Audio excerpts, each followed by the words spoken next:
नमस्कार साथियों, सभी विद्यार्थियों को शाला दर्पण से वर्कबुक का वितरण करना अति आवश्यक है। शाला दर्पण से वर्कबुक का वितरण करने की प्रक्रिया आपको इस वीडियो में मैं Ramniwas Mehra step by step बताने वाला हूं। प्रक्रिया बताने से पहले साथियों, मेरा आपसे हमेशा की तरह छोटा सा निवेदन रहेगा कि यदि आप चैनल पर नए हैं तो चैनल को सब्सक्राइब करके घंटी वाले बेल आइकन को दबाकर ऑल पर भी प्रेस कर लीजिएगा। और यदि आपने पहले से चैनल को सब्सक्राइब कर रखा है तो उसके लिए आपका बहुत बहुत आभार। तो चलिए साथियों, जानते हैं शाला दर्पण के विद्यालय लॉगिन से विद्यार्थियों को वर्कबुक वितरण करने की प्रक्रिया। शाला दर्पण से विद्यार्थियों को वर्कबुक वितरण करने के लिए आपको शाला दर्पण के विद्यालय लॉगिन से अपने विद्यालय को लॉगिन कर लेना है। अब आपको यहाँ पर आना है, यहाँ आपको एक टैब मिलेगी योजनाएं नेम से, तो आप यहाँ पर क्लिक कर लीजिएगा। जैसे आप यहाँ पर क्लिक करेंगे अन्य सब टैब आपके सामने ओपन होकर आ जाएगी। तो यहाँ आपको एक टैब उपलब्ध करवाई गई है निशुल्क पाठ्य पुस्तक / कार्य पुस्तिका नेम से, तो आप यहाँ पर क्लिक कर लीजिएगा। जैसे आप यहाँ पर क्लिक करेंगे अन्य सब टैब आपके सामने ओपन होकर आ जाएंगे। तो यहाँ आपको एक टैब मिल जाएगी वर्कबुक विद्यार्थी वितरण नेम से, तो आप यहाँ पर क्लिक कर लीजिएगा। अब आपके सामने इस तरह का पेज ओपन होकर आ जाएगा। यहाँ जो आपको लेवल दिया गया है, यहाँ 8 ग्रेड लिखा मिलेगा। आप यहाँ चेंजेस नहीं कर सकते। आप जिस भी क्लास की वर्कबुक वितरण करना चाहते हैं वो क्लास आपको यहाँ सिलेक्ट करने के लिए कहा जाएगा, तो आप यहाँ पर क्लिक कर लीजिएगा। जैसे आप यहाँ पर क्लिक करेंगे आपके विद्यालय में जितनी भी क्लासेस होगी उनकी इंफॉर्मेशन आपको यहाँ डिस्प्ले की जाएगी। तो जिस क्लास की आप वर्कबुक वितरण करना चाहते हैं उस क्लास को आप यहाँ से चयन कर लीजिएगा। उसके बाद आपको यहाँ आना है वर्कबुक सेलेक्ट करने के लिए कहा जाएगा, तो आप यहाँ पर क्लिक कीजिएगा। आपको यहाँ दो ऑप्शन देखने को मिलेंगे, कक्षा कार्य पुस्तिका और कक्षा कार्य पुस्तिका इंग्लिश। तो आपको यहाँ ध्यान रखना है कि यदि आपका विद्यालय हिंदी मीडियम विद्यालय है तो आपको कक्षा कार्य पुस्तिका जो लिखा हुआ है पहले नंबर पर इस पर क्लिक करना है। और यदि आपका विद्यालय इंग्लिश मीडियम विद्यालय है तो आपको कक्षा कार्य पुस्तिका इंग्लिश जो यहाँ मिल रहा है ये वाला ऑप्शन चयन करना है। हालांकि मेरा विद्यालय इंग्लिश मीडियम विद्यालय नहीं है, इसलिए मैं यहाँ कक्षा कार्य पुस्तिका जो है हिंदी मीडियम की सेलेक्ट कर रहा हूं। इसी तरह आप भी जो भी आपके विद्यालय का प्रकार है उसी अनुसार यहाँ से वर्कबुक का चयन करेंगे। उसके बाद आप नीचे की ओर आएंगे तो आपको यहाँ गेट डेटा का ऑप्शन देखने को मिलेगा, तो आप यहाँ पर क्लिक कर लीजिएगा।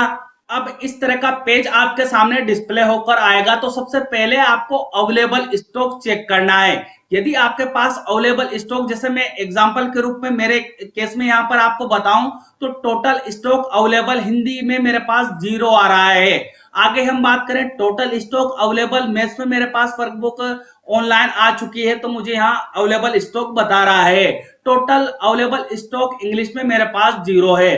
तो हो सकता है आपको यहाँ तीनों जगह 0 देखने को मिले। अगर आपको तीनों जगह 0 देखने को मिलती है तो आपको थोड़ा इंतजार करना होगा जब तक आपके पीईओ या यूसीओ महोदय आपको शाला दर्पण पर ऑनलाइन वर्कबुक वितरण ना कर दे, तब तक आप अपने विद्यालय से विद्यार्थियों को वर्कबुक का वितरण ऑनलाइन नहीं कर पाएंगे। परंतु आपके पास किसी भी सब्जेक्ट की वर्कबुक आ चुकी है, जैसे मेरे केस में आप यहाँ देख रहे होंगे कि मैथ्स की वर्कबुक मेरे को कितनी प्राप्त हुई है, 7 प्राप्त हुई है।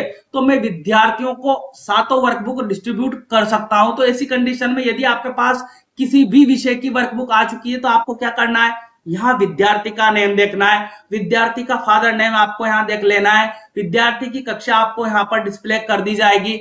अब आपको जो यहाँ विद्यार्थी का नेम डिस्प्ले हो रहा है, क्या इसकी इंग्लिश की या हिंदी की या मैथ्स की, हम 3 सब्जेक्ट की बात कर रहे हैं क्योंकि 3 सब्जेक्ट की वर्कबुक हमें यहाँ विद्यार्थी की मिलने वाली है। तो यदि आपके पास हिंदी की वर्कबुक आ चुकी है तो ऐसी कंडीशन में आपको यहाँ विद्यार्थी का नेम देखना है और उसके बाद आपको यहाँ जो चेक बॉक्स देखने को मिल रहा है इन पर क्लिक करना है, क्योंकि आपको इस बात का ध्यान रखना है कि जो आपके पास हिंदी की वर्कबुक आई है यदि आपने इन सभी विद्यार्थियों को डिस्ट्रीब्यूट कर दी है तो सबके सम्मुख आपको यहाँ क्लिक कर लेना है। इस तरह का राइट आपको देखने को मिल जाएगा।